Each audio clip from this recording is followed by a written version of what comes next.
প্রিয় দর্শকবিন্দু, আপনাদের জন্য অনেক দিন পর এত বড় একটা গুড নিউজ এনেছি। ইরানের বিমান বাহিনীতে এক যুগান্তকারী শক্তি বৃদ্ধি ঘটেছে। MiG-29, Su-35, S-400 এবং এর সাথে HQ-9 এর মতো মারাত্মক সব অস্ত্র দিয়ে তৈরি হতে চলেছে ইরানের এক অপ্রতিরোধ্য আকাশ প্রতিরক্ষা নেটওয়ার্ক। প্রিয় দর্শকবিন্দু, গতকাল 24শে সেপ্টেম্বর তেহরান থেকে একটা চাঞ্চল্যকর খবর সামনে এসেছে। ইরানের সংসদের ন্যাশনাল সিকিউরিটি কমিটির সদস্য আব্দুল ফয়জল জোহরেভান্দ দাবি করেছেন যে ইরান রাশিয়ার কাছ থেকে MiG-29 যুদ্ধবিমান হাসিল করে নিয়েছে এবং শুধু তাই নয়, Su-35 যুদ্ধবিমানের ডেলিভারিও খুব শীঘ্রই হতে চলেছে। দারুণ গুড নিউজ, তাই না? আর শুধু এখানেই শেষ নয়, জোহরেভান্দ আরও বলেছেন যে চীনের HQ-9 এবং রাশিয়ার S-400 এয়ার ডিফেন্স সিস্টেমও ইরান পেতে চলেছে, যা দেশটির আকাশ প্রতিরক্ষাকে আরও অনেক বেশি শক্তিশালী করে তুলবে। এর পাশাপাশি আরও একটি খবর আছে আপনাদের জন্য। ইরানের সর্বোচ্চ নেতা আয়াতুল্লাহ সঈদ আলী খামেনি আমেরিকাকে কাঁপিয়ে দেওয়ার মতো একটা পারমাণবিক ঘোষণা করেছে। আপনারা দেখছেন এটাই রিয়ালিটি, আর আপনাদের সাথে আমি আছি অনুপ বিশ্বাস। এই দুটো খবরই এক এক করে এখন আপনাদের সামনে বিস্তারিতভাবে তুলে ধরতে যাচ্ছি, তাই দয়া করে আমার প্রিয় দর্শক বন্ধুরা একটু মন দিয়ে শুনবেন এই প্রতিবেদনটা।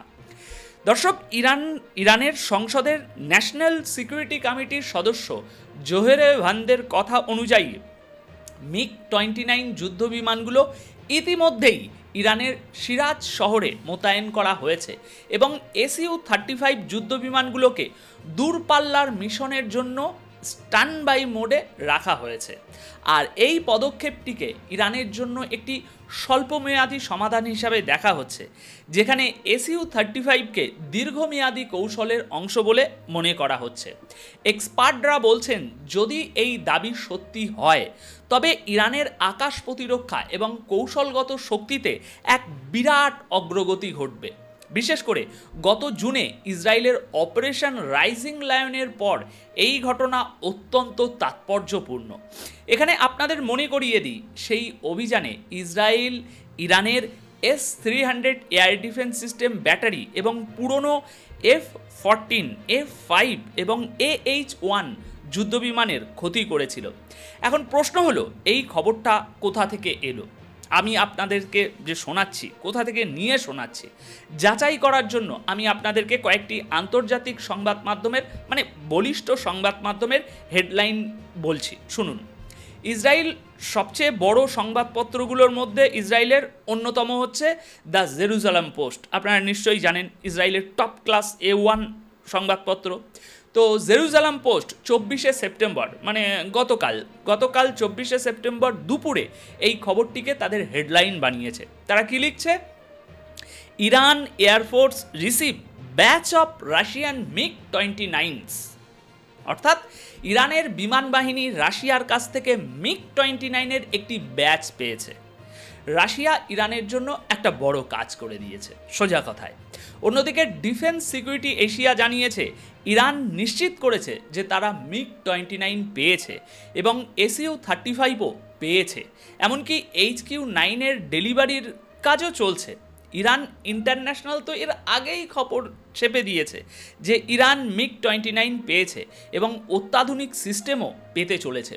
আর এই কথা তাদের একজন একজন আইন প্রণেতা বলেছেন। এছাড়াও দ্য নিউ ভয়েস অফ ইউক্রেনও লিখেছে যে রাশিয়া ইরানকে MiG-29 হস্তান্তর করেছে। সুতরাং আমরা এই সমস্ত বড় বড় সংবাদপত্রের সূত্র ধরে আপনাদের এই খবরটা দেখাচ্ছি, কোনো হাওয়ায় খবর নয়।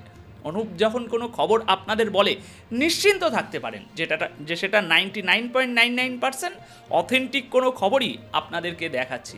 আপনারা বুঝতেই পাচ্ছেন, কখনো খবর লুকোনো হয়, আবার কখনো বাড়িয়ে বলা হয়। এখন ইরান ও রাশিয়ার ক্ষেত্রে এটা বলা যেতে পারে যে তারা হয়তো কিছু লোকাচ্ছে। আসুন এবার মূল খবরে ফিরে আসি। দর্শক, খবরে যেমনটা বলা হচ্ছে, MiG-29 হলো 4th জেনারেশন, চতুর্থ প্রজন্মের যুদ্ধ বিমান, যা রাশিয়া ইরানকে দিয়েছে। এগুলো খুব বেশি উন্নত বা অ্যাডভান্স নয়, কিন্তু ইরানের পুরনো বিমান বাহিনীর জন্য এটা একটা বিশাল আপগ্রেড। অন্যদিকে SU-35কে তো উন্নত র্যাডার, এভিয়নিক্স ও অবিশ্বাস্য ম্যানুভার ক্ষমতার জন্য গেম চেঞ্জার হিসাবে মনে করা হয়। SU-35 আকাশে কি করতে পারে তা আপনারা সকলেই কম বেশি জানেন। এখন জোহরেভান্দ বলেছেন, যেই মুহূর্তে এই সিস্টেমগুলো পুরোপুরি মোতায়েন করা হবে, আমাদের শত্রুরা ক্ষমতার আসল ভাষা বুঝতে শুরু করবে। তাহলে বুঝতে পারছেন এই কথাটার মানে, ওজন কীরকম। এক্সপার্টরা বলছেন যে এই পদক্ষেপটি কেবল সামরিক সরঞ্জাম পাওয়ার মধ্যেই সীমাবদ্ধ নয়, বরং এটি ইরানের কৌশলগত অবস্থানকে শক্তিশালী করবে। রাশিয়া এবং চীনের সাথে এই অংশীদারিত্ব ইরানকে শুধু যুদ্ধবিমান বা মিসাইলই দেবে না, বরং প্রশিক্ষণ, রাজনৈতিক সমর্থন এবং ভবিষ্যতের সামরিক মহড়াতেও সাহায্য করবে। দর্শক, মধ্যপ্রাচ্যে ইরানই একমাত্র দেশ যা চীন এবং রাশিয়ার জন্য সবচেয়ে গুরুত্বপূর্ণ এবং সবচেয়ে বিশ্বাসযোগ্য, কারণ বাকি সব দেশের সঙ্গেই আমেরিকার সম্পর্ক রয়েছে। আর এখানে চীনের উল্লেখ এই কারণে যে HQ-9 সিস্টেম সেটা তাদেরই তৈরি, সেই জন্য ইরানের জন্য এই সময়টা দেখুন অত্যন্ত সংবেদনশীল। পশ্চিমা বিশেষজ্ঞরা সতর্ক করেছেন যে এই ডেলিভারির ফলে এই অঞ্চলের কৌশলগত ভারসাম্য বদলে যেতে পারে। দর্শক, ইরানের বিমান বাহিনী এখন আগের চেয়ে অনেক বেশি প্রস্তুত। MiG-29 এবং SU-35 আগমনের ফলে ইসরায়েলের জন্য ইরানের আকাশ প্রতিরক্ষা এবং কৌশলগত শক্তি একটা বড় চ্যালেঞ্জ হয়ে দাঁড়াবে নিশ্চিতভাবে। ভেতরের খবর অনুযায়ী জানুয়ারি মাসেই কিছু SU-35 যুদ্ধবিমান ইরানে পৌঁছে গিয়েছিল। যদিও ইরান তখনও তা স্বীকার করেনি, তবে ঠিক কতগুলো বিমান অপারেশনাল অর্থাৎ যুদ্ধের জন্য প্রস্তুত সেই সংখ্যাটা এখনও স্পষ্ট নয়। এদিকে ইসরায়েল এবং আমেরিকা এই পরিস্থিতির উপরে একেবারে কড়া নজর রাখছে এবং পশ্চিমা বিশেষজ্ঞরা ইরানের এই ক্রমবর্ধমান শক্তি নিয়ে খুবই চিন্তিত। ইসরায়েল এবং আমেরিকার জন্য এই ঘটনাটি একটি বড় উদ্বেগের কারণ, আর হওয়াটাও তো স্বাভাবিক ভাই, কারণ তাদের আসল শক্তি কি? তাদের যুদ্ধ বিমান। ইরানের উপর বোমা কারা ফেলেছে? তাদেরই যুদ্ধ বিমান। তো এখন SU-35, S-400 এবং HQ-9 আসার ফলে ইরানের আকাশ প্রতিরক্ষা কৌশল রাতারাতি বদলে যেতে পারে। এই অঞ্চলের অন্যতম শক্তিশালী দেশ ইসরায়েল এবং ইরানের মধ্যে আগে থেকেই বাড়তে থাকা উত্তেজনার মধ্যে এই নতুন অস্ত্রের আগমন পরিস্থিতিকে এখন আরও নাটকীয় মোড়ে নিয়ে গিয়েছে। তো দর্শক, এই ছিল ইরানের বিমান বাহিনীর বড় পরিবর্তন নিয়ে সম্পূর্ণ তথ্য। MiG-29, SU-35, S-400, HQ-9 এই চারটি জিনিস একসাথে ইরানের জন্য নতুন শক্তির সঞ্চার করেছে এবং আঞ্চলিক কৌশলগত ভারসাম্যে একটি বড় পরিবর্তন আনতে চলেছে। এই পুরো ঘটনা শুনে আপনার মনে কি প্রশ্ন আসছে বা আপনি কি বলতে চান? কমেন্ট বক্সে অবশ্যই জানাবেন আপনার মতামত। কিন্তু এখন আমরা যাব আয়াতুল্লাহ সঈদ আলী খামেনির সেই বিবৃতির দিকে এবং খুঁজে বের করার চেষ্টা করব সেই অংশটি যা প্রমাণ করে যে এটি একটি পারমাণবিক ঘোষণা। তিনি আমেরিকার সমস্ত শর্তকে সরাসরি প্রত্যাখ্যান করে দিয়েছেন এবং এমন কিছু কথা বলেছেন যা আমেরিকার ঘুম উড়িয়ে দিয়েছে। দর্শক, ইরানের সর্বোচ্চ নেতা আয়াতুল্লাহ সঈদ আলী খামেনি আমেরিকার চাপের মুখে নতি স্বীকার করতে একদমই প্রস্তুত নন। তিনি সাফ জানিয়ে দিয়েছেন, আমেরিকার চাপ এবং হুমকির পরিবেশে কোনো সম্মানীয় জাতির পক্ষে আলোচনা করা সম্ভব নয়, অসম্ভব। তিনি আরও বলেন, কোনো বুদ্ধিমান শাসকের পক্ষে এটা মেনে নেওয়া সম্ভব নয়। গত 23শে সেপ্টেম্বর মানে পরশুদিন রাতে টেলিভিশনে দেওয়া এক ভাষণে তিনি হুঁশিয়ারি দেন যে বর্তমান পরিস্থিতিতে আমেরিকার সাথে আলোচনা ইরানের জন্য কোনো লাভের হবে না, বরং এটি একটি বড় এবং সম্ভবত কখনো পূরণ না হওয়ার মতো ক্ষতির কারণ হয়ে দাঁড়াবে। আয়াতুল্লাহ খামেনি স্পষ্টভাবে বলেছেন, হুমকির মুখে শর্ত মেনে নেওয়ার অর্থ হলো এটা দেখানো যে ইরান ভয়ে মাথা নত করতে পারে, কিন্তু এটা কখনোই হবে না। তিনি আরও বলেন, যদি আজ আমরা পারমাণবিক সমৃদ্ধকরণের মানে নিউক্লিয়ার এনরিচমেন্টের বিষয়ে মাথা নত করি, তাহলে কাল আমাদের মিসাইল প্রোগ্রামের উপরে মাথা নত করতে হবে এবং তারপর অন্য কোনো বিষয়ে মাথা নত করতে হবে। আর এই ধারাবাহিকতা চলতেই থাকবে, শেষ হবে না। খামেনি অভিযোগ করেন যে আমেরিকা আসলে আলোচনা চায় না, বরং তারা ডিকটেশন, নির্দেশ দিতে চায়। তাদের মনোভাবটা এমন যে আমরা যদি বলি দাঁড়াও, তাহলে দাঁড়াতে হবে, আমরা যদি বলি বসো, তাহলে বসতে হবে। খামেনি বলেন আমেরিকা আগে থেকে ঠিক করে রাখা ফলাফল আমাদের উপরে চাপিয়ে দিতে চায়, কিন্তু এটা চলবে না। দর্শক, তার বক্তব্যের সবচেয়ে গুরুত্বপূর্ণ লাইনটি ছিল ইরান কখনোই সমৃদ্ধকরণের মানে নিউক্লিয়ার এনরিচমেন্ট এর যে অধিকার সেটা ছাড়বে না। আর এর মানে হলো আমেরিকা যা খুশি ভাবতে পারে, কিন্তু ইরান তার পারমাণবিক সমৃদ্ধকরণ চালিয়ে যাবেই। তিনি জোর দিয়ে বলেন যে ইরান তার পারমাণবিক সমৃদ্ধকরণের অধিকার থেকে এক চুলও পিছু হটবে না। তিনি 60% সমৃদ্ধকরণকে একটি বিশাল বৈজ্ঞানিক সাফল্য, সায়েন্টিফিক অ্যাচিভমেন্ট বলে অভিহিত করেছেন এবং বলেছেন, বন্ধু, এই স্তরটি অস্ত্র তৈরির জন্য নয়, বরং দেশের অভ্যন্তরীণ চাহিদা মেটানোর জন্য।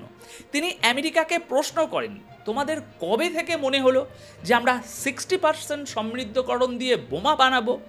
তিনি পুনরায় স্পষ্ট করেন যে ইরান পারমাণবিক অস্ত্র না বানানোর সিদ্ধান্ত নিয়েছে এবং তারা এই সিদ্ধান্তে এখনও অটল। তাহলে আমেরিকার এত ভয় কিসের?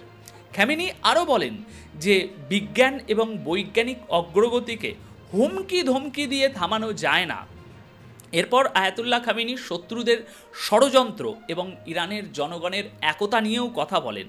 তিনি দাবি করেন যে সম্প্রতি ইসরায়েল এবং আমেরিকার হামলার পর যে 12 দিনের যুদ্ধ চলেছিল, তাতে ইরানের জনগণের একতা শত্রুদের সমস্ত পরিকল্পনা ব্যর্থ করে দিয়েছে। তিনি বলেন শত্রুদের আসল লক্ষ্য ছিল ইরানের ইসলামী শাসন ব্যবস্থা। এর জন্য তারা কমান্ডারদের টার্গেট কিলিং এবং দেশে অশান্তি ছড়ানোর ষড়যন্ত্র করেছিল। খামেনি বলেন এই ষড়যন্ত্রটি অনেক বড় ছিল, কিন্তু যখন সাধারণ মানুষ রাস্তায় নেমে আসে, তারা সরকারের বিরুদ্ধে না গিয়ে বরং শত্রুদের বিরুদ্ধে চলে যায়, ওখানেই শত্রুরা হেরে যায়, তাদের সমস্ত পরিকল্পনা ব্যর্থ হয়ে যায়। নিজের ভাষণে খামেনি সবাইকে, বিশেষ করে ইরানের জনগণকে একটি সতর্ক বার্তাও দেন। তিনি বলেন এখন বাইরের শক্তিগুলো ইরানের এই একতাকে সাময়িক বা দুর্বল বলে প্রচার করতে চাইছে এবং এর মধ্যে ফাটল ধরানোর চেষ্টা করছে, কিন্তু তিনি মনে করিয়ে দেন যে এই জাতীয় ঐক্যই ইরানের সবচেয়ে বড় শক্তি এবং একে যে কোনো মূল্যে বজায় রাখতে হবে। দর্শক, যদি সার সংক্ষেপে বলি, তাহলে সৈয়দ আলী খামেনির বার্তাটি অত্যন্ত স্পষ্ট। প্রথম, ইরান কোনো চাপের মুখেই পারমাণবিক সমৃদ্ধকরণ বন্ধ করবে না। দ্বিতীয়, আমেরিকার নির্দেশ মেনে নিয়ে কোনো আলোচনায় বসবে না, আলোচনা হবে সমানে সমানে। তৃতীয়, জাতীয় একতাই ইরানের আসল ঢাল হিসাবে কাজ করবে। আর এর সোজা মানে হলো ইরানের মধ্যে কোনো বিভেদ নেই এবং ভবিষ্যতেও আসবে না। তো দর্শক, এই ছিল দুটি গুরুত্বপূর্ণ খবর যা আমি আপনাদের কাছে সমস্ত তথ্য এবং সূত্রসহ তুলে ধরলাম। আশা করি প্রতিবেদনটি আপনাদের ভালো লেগেছে। হ্যাঁ, আমি জানি এখন আপনাদের সামনে আসতে আমার একটু দেরি হয়ে যাচ্ছে আগের তুলনায়।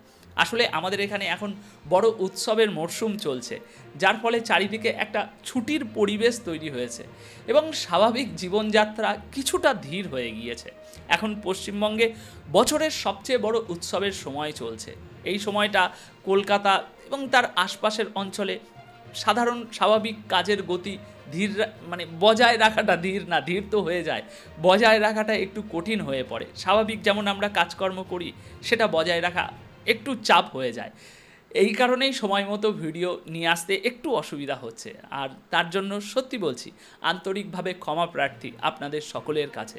তবে আমি আপনাদেরকে কথা দিয়ে যাচ্ছি, যখনই আসব, এই 4-5টা দিনের মধ্যে একটু সমস্যা হবে, যখনই আসব একটা সম্পূর্ণ রিসার্চ করা বিস্তারিত রিপোর্ট নিয়েই আসব। কারণ আমি মনে করি কোনো মতে একটা সাধারণ ভিডিও বানানোর চেয়ে একটু দেরি করে আপনাদেরকে একটি কোয়ালিটি কন্টেন্ট দেওয়াই সেটাই শ্রেয়। তাই যখনই দেরি হচ্ছে বুঝে নেবেন যে আমি আপনাদের জন্য ভালো কিছু নিয়ে আসারই প্রস্তুতি নিচ্ছি। আপনারা সবাই সুস্থ থাকবেন, ভালো থাকবেন, আনন্দে থাকবেন। আর হ্যাঁ, এই চ্যানেলটা তো আপনাদেরই, তাই না? যদি এখনও সাবস্ক্রাইব না করে থাকেন তাহলে প্লিজ করে নেবেন। ধন্যবাদ, আপনাদের সকলকে অনেক অনেক ধন্যবাদ।